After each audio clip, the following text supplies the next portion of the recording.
Hi, welcome everyone to our latest Derail Valley update reveal, B99. I am Slobodan from Old Future, and I'll share you the highlights of everything new in this rather big release. The update brings numerous improvements in three major fields, namely the industries, train customization, and train simulation. We'll start with the most eye-catching highlight, the addition of three new fossil fuel industries to the valley. The oil refinery, with its very busy industrial look, for the very first time takes oil-based deliveries north. From there, it distributes oil derivatives to all populated areas. In the oil refinery, you'll find a lot of new types of buildings, piping, and props. The coal power plant near the machine factory does not produce cargo, but it receives coal all the way here in the far west, where coal has never gone before. This station will greet you with the unique mood of electrical infrastructure and its overarching cooling towers. And finally, the new coal mine, named Coal Mine South, ensures that coal deliveries to the power plant and the steel mill are no longer destined to come from the northeast mine alone. While these new industries don't introduce any novel cargo types, the old ones do. We've added 16 new cargo types for you to transport, ranging from more food, waste, vehicles, military equipment, and others. Now totaling at exactly 100 cargo types, the game's expanded supply chain makes many new connections between stations possible. To help streamline that, we've also modified some tracks and intersections, and even included new routes and shortcuts. These three elements, the new industries, new cargo types, and new tracks, all come together to make the supply chain more fun. Finally, you're able to head for a distant location and seamlessly make numerous pickups and deliveries along the way, ending up with a significant profit without needing to take the same old beaten path. Moreover, this will be further improved with several more industries coming in the next builds, as well as the eventual dynamic supply and demand simulation. To deliver the more sensitive types of cargo, you now need to have the Fragile license.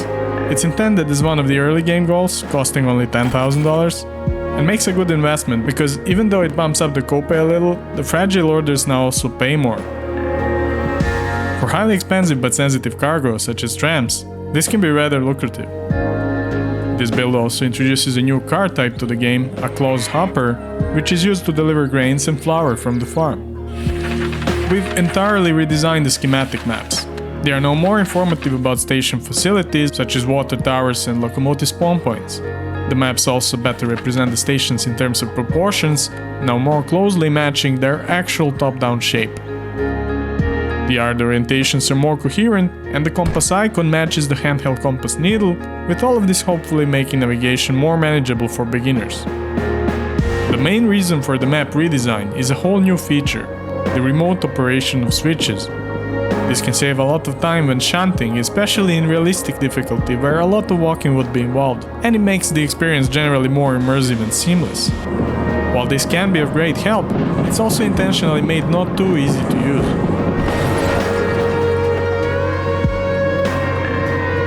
Human error is essential to the Derail Valley experience, so if you want to change switches remotely, you'll still need to dedicate some mental capacity to understand the switch path at any given time. Remote switching using schematic maps is not available immediately from the start of the game. Rather, you must unlock this ability by buying the dispatcher license that costs, again, $10,000. While the schematic maps show all the switches within stations, we've also added an item named route map, which shows switches from the rest of the network. These switches can be remotely operated too. In addition to the three new industries, we've added a new city too, City South. This touristic place, featuring a beautiful promenade, is also home to the all-new Derail Valley Railway Museum. This is a new type of building that you can gain access to by buying the new museum license, which costs $15,000. The museum has a collection of 6 rather special locomotive variants, the so-called demonstrators. These are pre-production locomotives that the manufacturer would typically send to a railway company for demonstration and evaluation. In the past, the Derail Valley Railworks and Transportation Company received demonstrators too, before ordering the fleets of locomotives that we see in stations today. Their demonstrators were then given to the museum. However, as the Derail Valley economy plummeted in the meantime, the museum and its vehicles were highly neglected. Buying the museum license gives you the option to restore this historical collection and use the demonstrators as your personal vehicles. They look different, never despawn, can be permanently customized the way you like, and more than anything, motivate you to earn money even after you've unlocked all the licenses. Now, those benefits sound great, but it takes a lot of effort to restore a demonstrator. First you must find one, re-rail it and tow it back to the museum. Then you must fit it with missing parts, repair and refuel it, before finally giving it a paint job.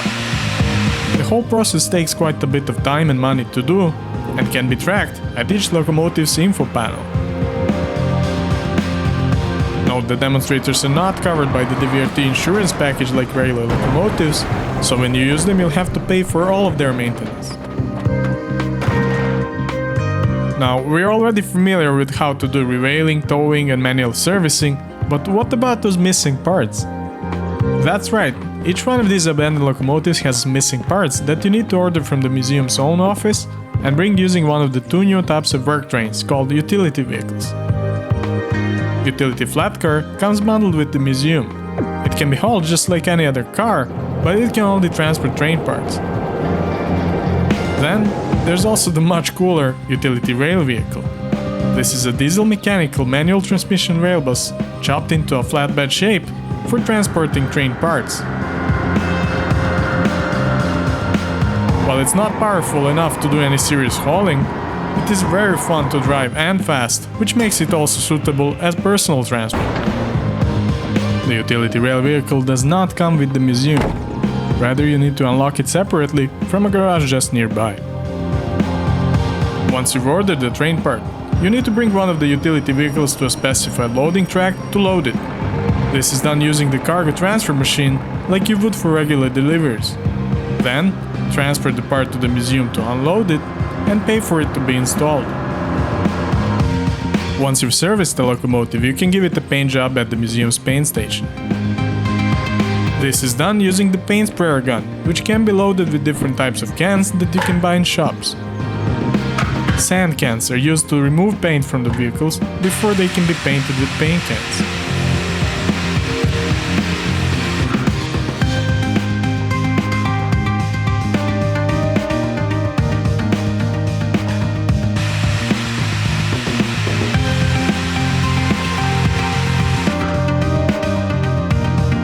In B99 we've included two types of paint cans, which are essentially themes, DVRT and Demonstrator. The more affordable DVRT cans will paint vehicles to the Derail Valley Railways and Transportation colors that we are all familiar with, but giving them a pristine look. The more expensive Demonstrator cans will instead paint the vehicles to the unique paint jobs that these historical pieces originally came with. The body and cab of a locomotive need to be painted separately, so two cans are needed to complete the vehicle, and you are allowed to mix them. Lastly, as you would expect, painting can only be done on the museum locomotives. DVRT rolling stock is out of your reach in this regard. Other privately owned vehicles might become paintable too in future builds. Now, for all this restoration business to make sense, there's something more.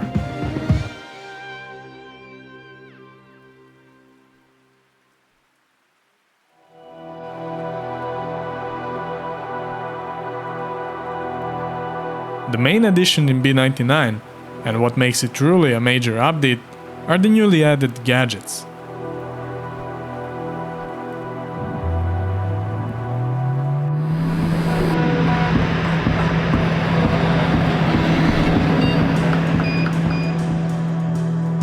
Gadgets are various pieces of equipment that you can buy and install to locomotives to enhance their usage. There are 20 types of gadgets in this build, plus the numerous color variants. Some of them alter locomotive behavior, some change the driving experience or make the locomotive safer, while others exist to better the lighting, help store your items more conveniently, or for various other purposes. Where you place the gadgets and how you use them is entirely up to you. One of the very useful gadgets, for example, is the distance tracker. It lets you know exactly when the end of your train has passed a certain point without needing to leave the cab. This, in combination with remote switching using schematic maps, makes a lot of rail operation smoother and more fun.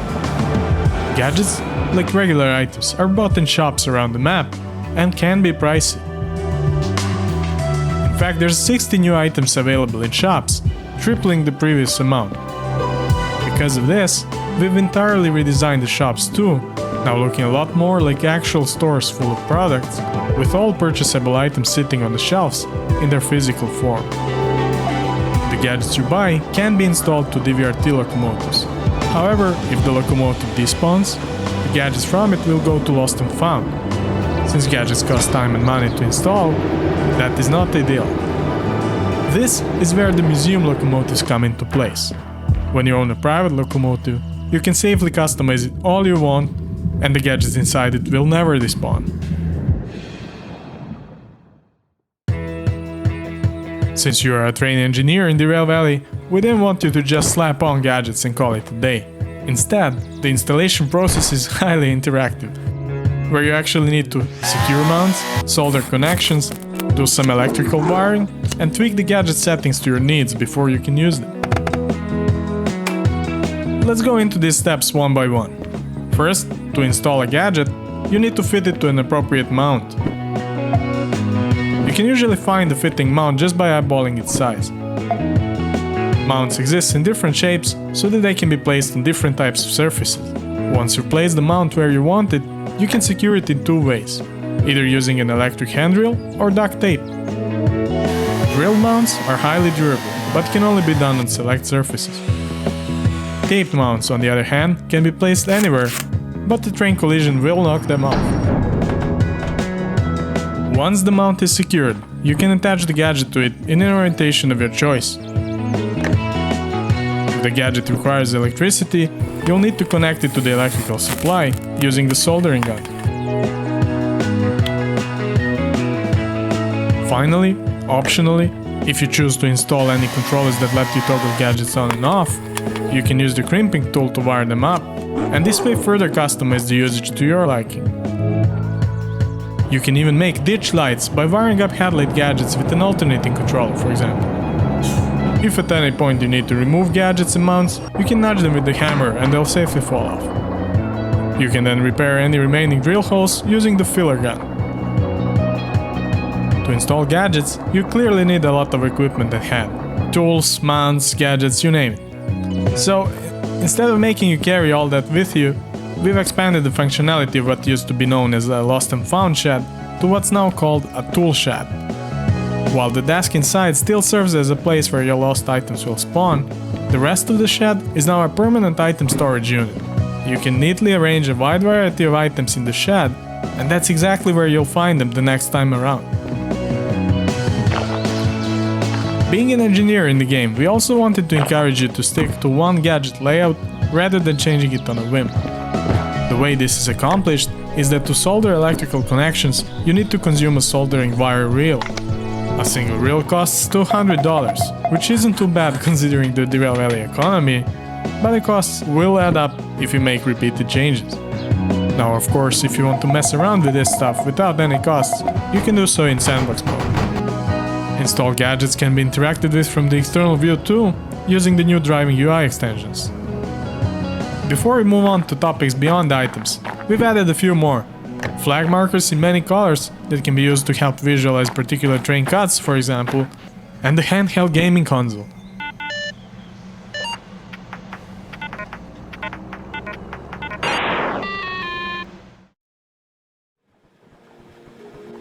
The B99 adds significant improvements to the train simulation too. In particular, our goal was to finish everything that remained to be done regarding steam engines, so let's dive right into it. Steam engines are now significantly more complete and behave closer to how they would in real life. To start with, coal combustion has received a notable rework. Some of this was already done in the previous build, but it's important enough to recap here too. When you think of coal particles leaving the firebox in the form of smoke, you probably think of them as being fully burned.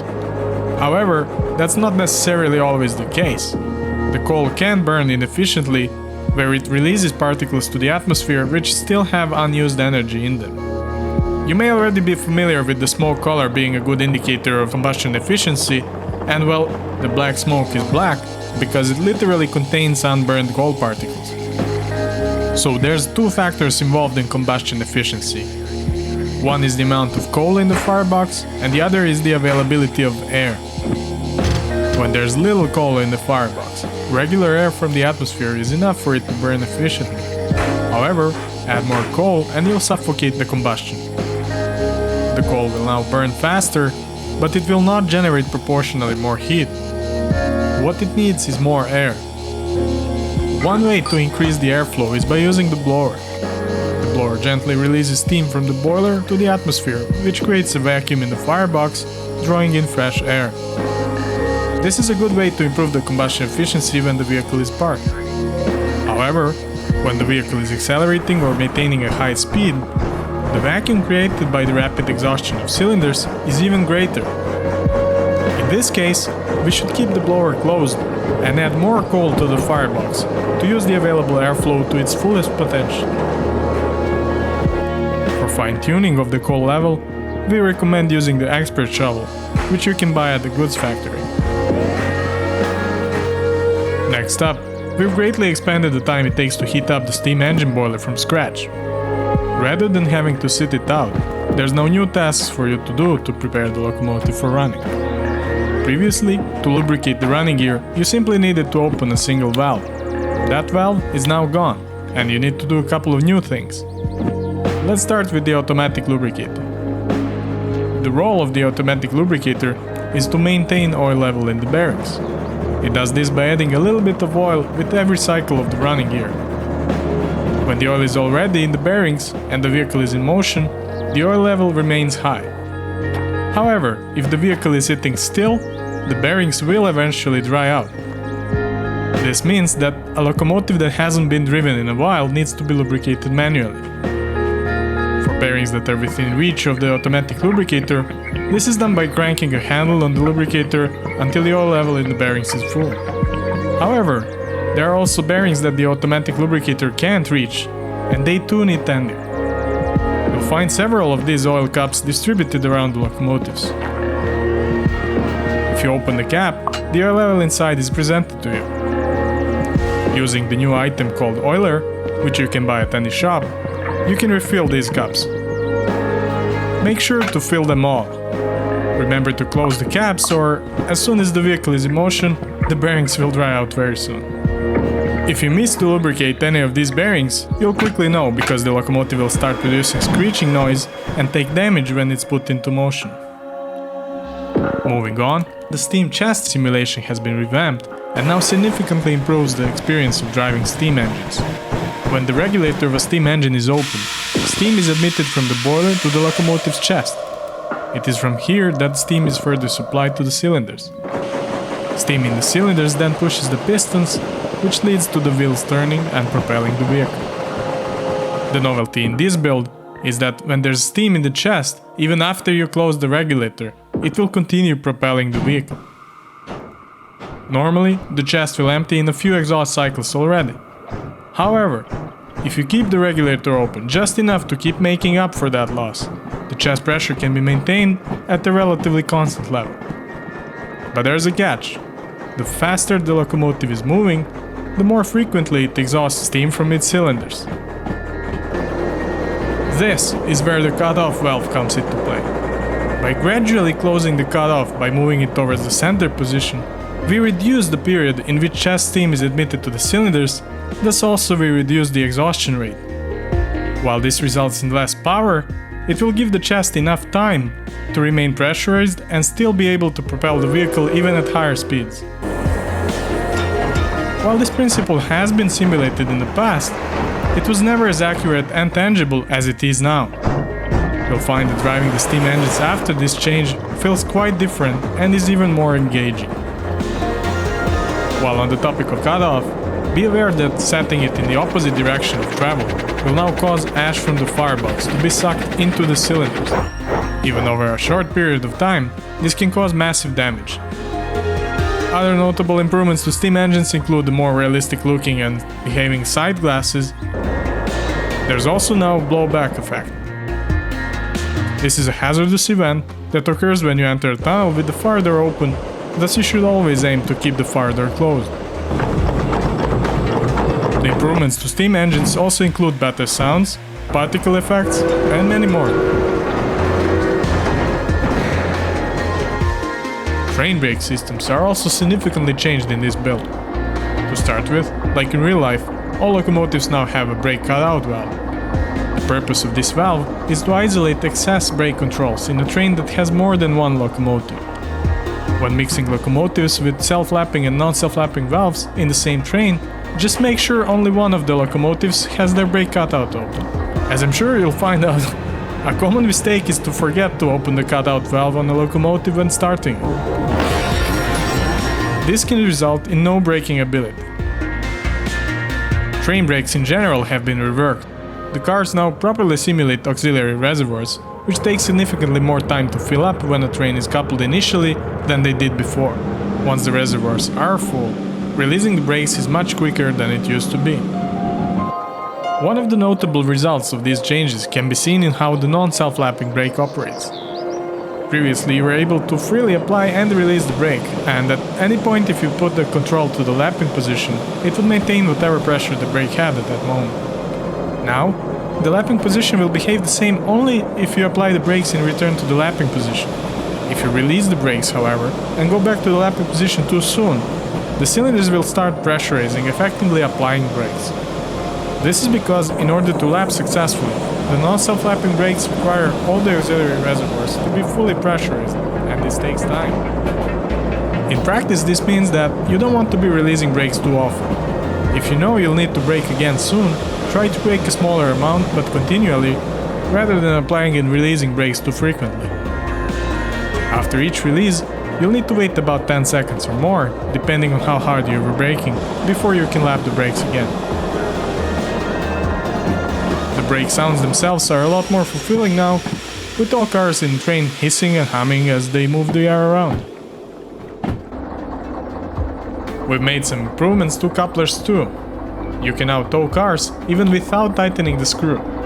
Beware, however, that this will increase the slack between coupled vehicles and may result in damage if not handled with caution. Last but not least, we've made improvements to graphics and user experience, so let's show you some of those. As you may have already noticed, we've fully redone the windshield raindrop graphics, now finally refracting light and impairing visibility when not white. Yet, they still retain all of their realistic physical behavior from before. To use custom difficulty presets in career mode, we no longer require you to unlock all the licenses using default presets. Rather, unlocking one of the few basic ones is enough. This is now also better explained in the game's interface. We've notably improved support for the Steam Deck platform, now having better controls and performance, and have reached out to Valve to update their compatibility review. As you might expect, tutorials and manuals have been greatly expanded too, to accommodate the new features. Please bear in mind that it might take some time for the localized versions to be updated. Finally, a lot of work has been done to improve the stability of the game and its performance. And those are the highlights of the new update B99. To recap, the main theme here that all this comes down to was to make deliveries less repetitive and more purposeful. With the new industries, routes, cargo types, locomotive restoration, gadgets, and simulation improvements, we hope to see you find dozens, if not hundreds more hours of fun to be had in Derail Valley, while we continue to work on more significant improvements. For more detailed information on what's in this build, and there's a lot, please see the full changelog linked in the description. You'll notice that we've also moved the changelog online. We hope you'll enjoy Build 99 and are looking forward to seeing your locomotive builds and feedback. We'd like to give a big shout out to our beta testers and translators who have been tremendously helping finding issues in this but also previous builds. And we would also like to thank you, our community, for all your support over the years. You guys make this possible. Thank you so much. With that, we'll see you next time with more updates. Cheers!